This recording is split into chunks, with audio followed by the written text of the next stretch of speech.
A Way Out is the co-op only game by this guy. Can you swear here? Fuck you! Which follows the journey of two inmates, straight man and comedy guy, who want to escape prison so they can kill a man called Harvey. And of course, since they're stuck in prison, they need to find a way out.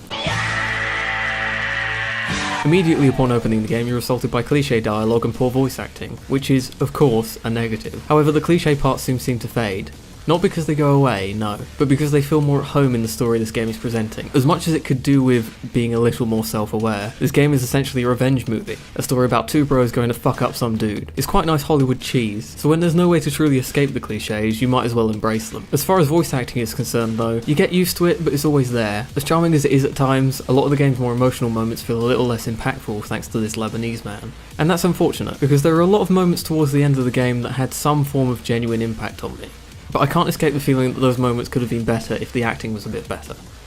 As you probably know, this game is exclusively co-op. You have to go call up some cunt on Discord and listen to him eat a packet of quavers during fucking cutscenes. But this helps the story so immensely, because if the other character was just some AI with a backstory, maybe you could empathise with the character and like him, but these next few seconds are going to be spoilers, so skip to this time-ish. You would never get the sense of utter betrayal you feel when these two characters turn on each other.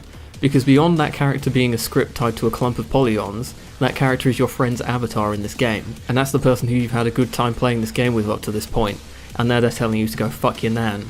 You have a real investment in keeping your character alive because of this. But hell, what's the deal with the gameplay anyway?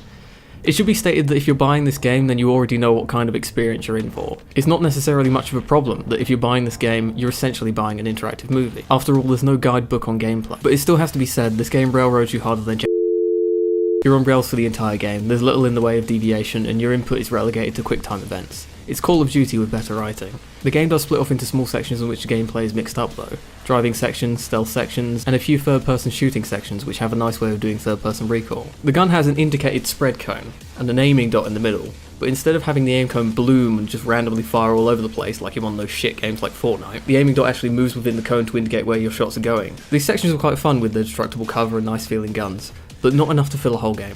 So as far as the gameplay is concerned, this game is a bunch of minigames stitched together to follow story beats. Some of these minigames are dogshit and some of them are quite fun, but they're most certainly not the sausage and bacon to this full English. They're the beans or the tomato. They're nice to have there and it would feel wrong without them, but we're all here for some nice sausage. A good story needs a good presentation, and yes, you're probably watching a massively compressed YouTube video of this game and thinking the overall look at the graphics is quite nice. And in the flesh, the overall look is pretty good, but when you look at anything too closely it starts to look a little off. The texture quality is poor and the lighting gets a little fucky in places, but in general it's pretty nice to look at. The lighting cascades through the trees, the game has a general warm and summery aesthetic, and the facial animations are pretty good. But general animation is a little off looking. People walk like they've shit themselves, and in most cases in which two characters interact, look a little strange. The game visuals are held up by its direction though. Scenes transition together nicely and in a way where the game isn't afraid of detaching you from your character. Like I said before, this is more of an interactive movie than anything.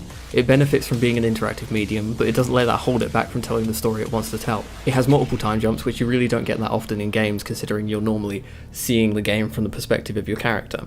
In conclusion, I really enjoyed my time with this game. It was fun to play with a friend, but if I knew anything about where the story goes, then it wouldn't be worth it. It has little to no replay value because the story is the whole point. So if you know how the game ends, then don't bother. You'll never be able to invest yourself enough to make the admittedly low price tag worth it. I give it a out of 10. Oh! Oh! Oh! Woo! Look at that! Look at that! Woo! Oh, they're gonna spray me down. Wait. Oh! Sorry,